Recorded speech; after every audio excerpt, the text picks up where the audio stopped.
Dans l'assemblée des saints, assoiffé je me tiens, que ton onction descende sur moi. Conscient que mon destin est dans le creux de ta main, que ton onction descende sur moi. Je suis disposé, assoiffé, que ton onction descende sur moi. Je suis disposé, assoiffé, que ton onction descende sur moi.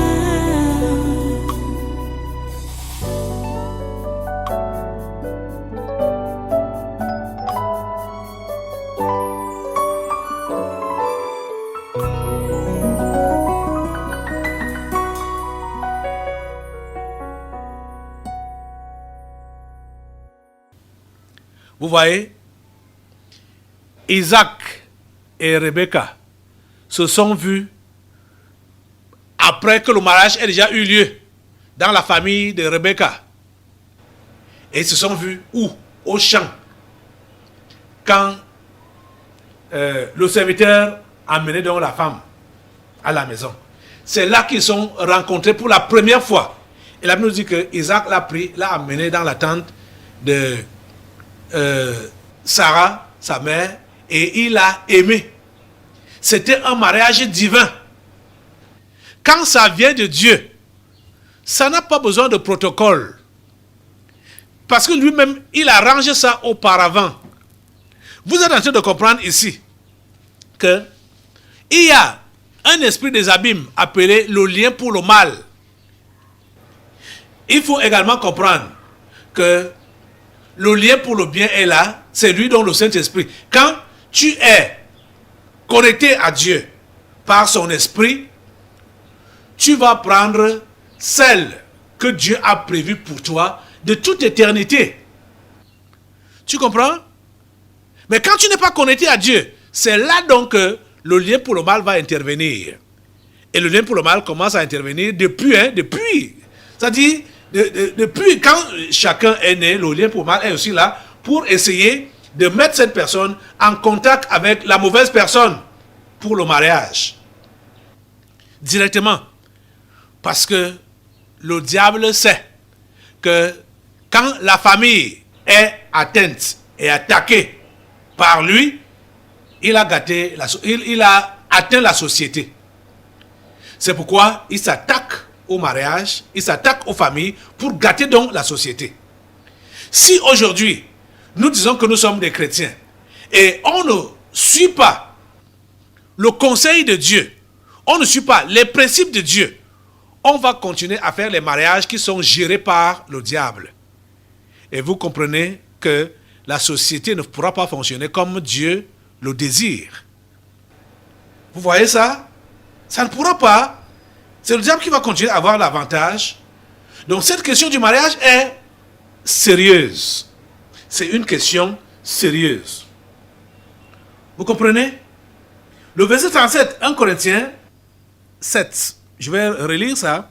Mais celui qui a pris une ferme résolution, sans contrainte et avec l'exercice de sa propre volonté, et qui a décidé en son cœur de garder sa fille vierge, celui-là fait bien. Verset 38. Ainsi, celui qui marie sa fille fait bien, et celui qui ne la marie pas fait mieux. Vous êtes en train de comprendre? Celui qui marie sa fille fait bien, mais celui qui ne la marie pas fait mieux. Mais aujourd'hui, vous, en tant que chrétien, vous êtes mal à l'aise, vous en voulez à Dieu parce que vos enfants ne sont pas mariés. Vous en voulez à Dieu. Il y a des mamans ici qui en veulent à Dieu parce qu'il n'a pas encore donné de mari à leur fille. Ils en veulent à Dieu. Regardez, vous avez déjà dépassé l'âge. Pas de mari. Ça les inquiète. Ça enlève leur paix. Ça enlève leur tranquillité. Ce n'est pas bien. Or, la Bible dit que celui qui marie sa fille fait bien et celui qui ne la marie pas fait mieux. encouragez vos enfants à être utiles pour Dieu. Encouragez vos enfants à être utiles pour Dieu. Tout le monde n'a pas été fait pour le mariage. Il faut que les enfants même le comprennent. Et il faut que les parents le comprennent pour encourager leurs enfants à se concentrer sur les choses de Dieu. Vous comprenez? Comprenez cela. Il y a beaucoup de jeunes célibataires ici, que ce soit les garçons, que ce soit les filles. Concentrez-vous sur le service de Dieu pour que le travail qui nous est donné en ces temps de la fin soit fait. Vous comprenez ça? Vous n'êtes pas tous appelés pour le mariage. Ceux qui sont appelés pour le mariage, ça va venir au temps marqué par Dieu. Vous êtes en train de comprendre ça? J'ai pensé un jour que je vais accoster une sœur religieuse catholique pour lui demander si elle est réellement humaine. Parce que vous voyez, quand je regarde ces gens-là, surtout les sœurs religieuses, je me demande si c'est vraiment des humains. Comment est-ce que elles ont pris la résolution d'entrer dans les couvents et de refuser le mariage, de refuser de faire les enfants, même comme dans les couvents là, ils couchent avec les prêtres et elles avortent, elles couchent avec les prêtres et elles avortent. Mais juste le fait d'accepter de passer ce genre de vie là, et vous allez voir que c'est des femmes qui sont engagées, soit dans l'enseignement ou dans les soins médicaux, parce que les sœurs ont toujours ces choses là, les hôpitaux, les écoles et tout ça là. Mais ces femmes sont sans famille. Elles vont finir leur vie sans famille. Mais elles font... vous autres, donc, chrétiens ou chrétiennes, vous ne pouvez pas... Ça ne vous passe pas dans la tête de vous demander que, mais comment celles-là font? Qu'est-ce qui les a pris à prendre une telle décision? Elles n'ont pas de famille.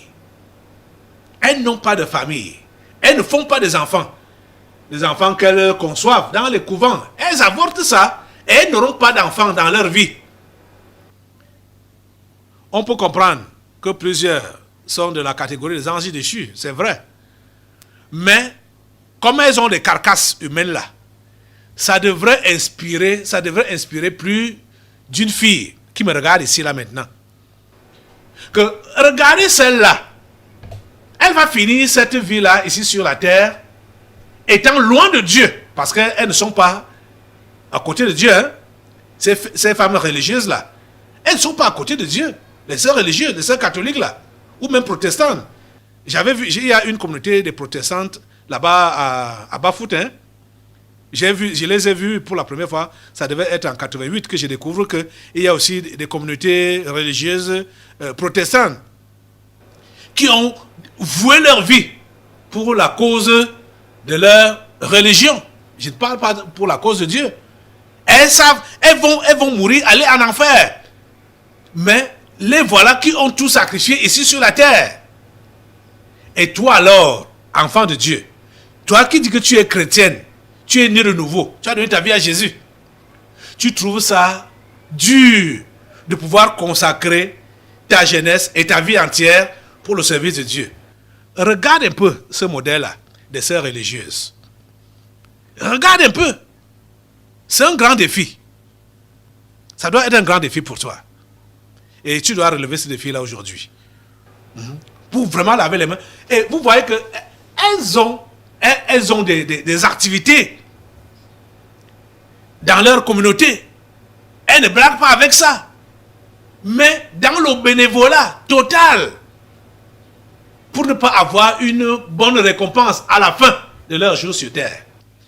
Toi qui es appelé à te consacrer de la sorte pour le Seigneur, pour le vrai service du Seigneur, pour une récompense après cette vie, tu trouves ça pénible et tu dis que c'est impossible. Tu voudrais être récompensé là. Il te faut un mari et des enfants là. Il te faut bâtir un foyer là. Tu vois?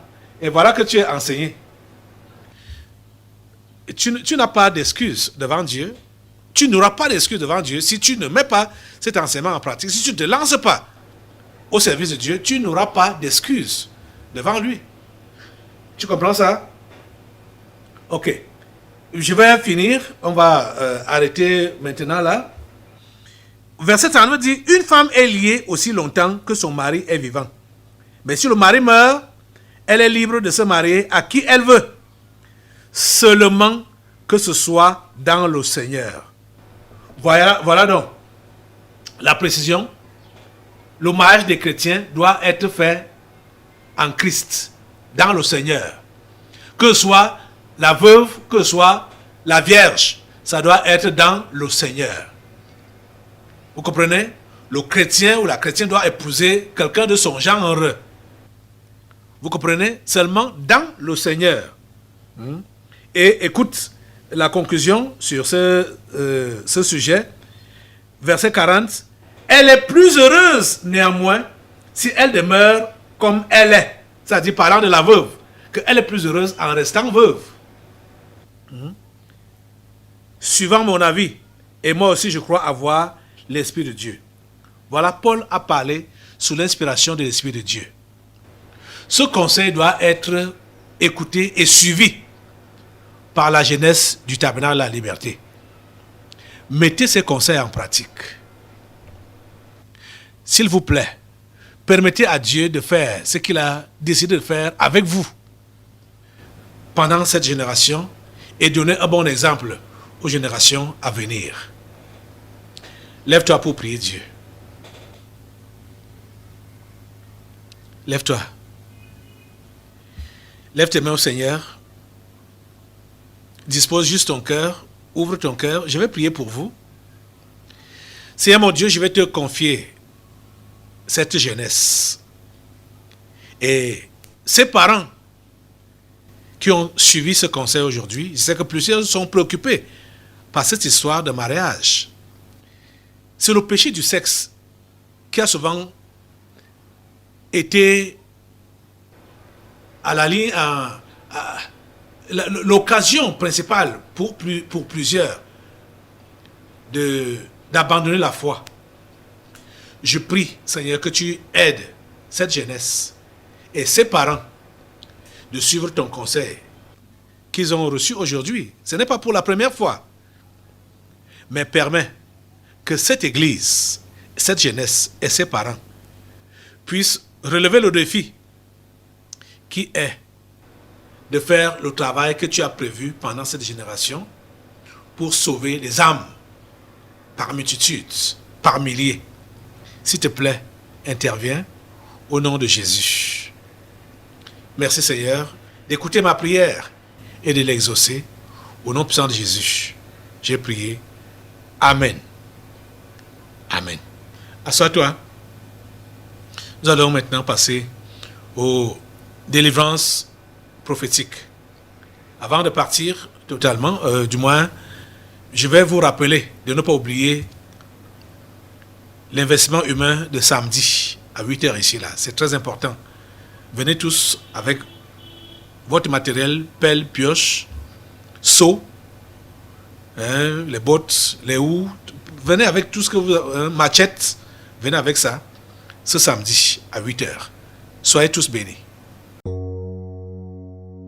Dans l'assemblée des saints, assoiffé je me tiens, que ton onction descende sur moi.